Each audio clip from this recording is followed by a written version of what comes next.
সকালে এরশাদের সঙ্গে ইএমএইচে দেখা করেন দলের মহাসচিব রুহুল আমিন হাওলাদার এবং প্রেসিডিয়াম মেম্বার জিএম কাদের।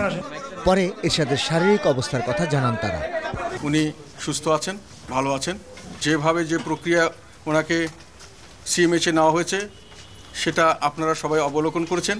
আমি যদি স্বাভাবিক প্রক্রিয়া উনি গেছেন এরকম বলি তাহলে আপনারা হয়তো আমার কথা বিশ্বাস করবেন না। তবে আমাদেরকে আশ্বস্ত করা হয়েছে যে উনি ওখানে যখন ওনার ইচ্ছা হবে উনি ফিরে আসতে পারবেন এবং ওনার ব্যাপারে যাতায়াতের ব্যাপারে কোনো রকম বিধিনিষেধ নেই। এই বিষয়ে সংশ্লিষ্ট কর্তৃপক্ষ আমাদেরকে আশ্বস্ত করেছেন। রওশন এরশাদকে ভারপ্রাপ্ত চেয়ারম্যান করে জাতীয় পার্টি নির্বাচনে যাওয়ার যে গুজব তাও নাকচ করে দেন জাপা নেতারা। নির্বাচনে অংশগ্রহণ না করার বিষয়ে ওনার সিদ্ধান্তে উনি এখনও অটল আছেন। প্রার্থী যারা যেখান থেকেই তাদের মনোনয়নপত্র দাখিল করেছেন তাদেরকে সেই মনোনয়নপত্র প্রত্যাহার করার জন্য নির্দেশ যে উনি দিয়েছেন সেই নির্দেশ এখনো বহাল আছে।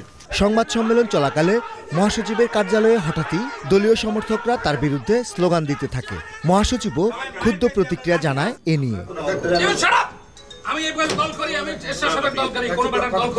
পরে যুব সংহতির এক নেতাকে আটক করেছে পুলিশ। বৃহস্পতিবার রাতে সাদা পোশাকধারী কয়েকজন নিরাপত্তা কর্মীর সঙ্গে জাতীয় পার্টির চেয়ারম্যান হুসেইন মোহাম্মদ এরশাদ বারিধারার প্রেসিডেন্ট পার্কের বাসা থেকে বের হয়ে যান। ছড়িয়ে পড়ে র্যাবের হাতে আটক হয়েছেন এরশাদ। পাল্টা র্যাব দাবি করে অসুস্থতার কারণে দ্রুত হাসপাতালে নেওয়া হয়েছে তাকে। পরে জাপা মহাসচিব সাংবাদিকদের বলেন, রাতে হঠাৎ করে বেশি অসুস্থ বোধ করায় সিএমএইচে নেওয়া হয় এরশাদকে। রাহুল রয়, চ্যানেল আই, ঢাকা।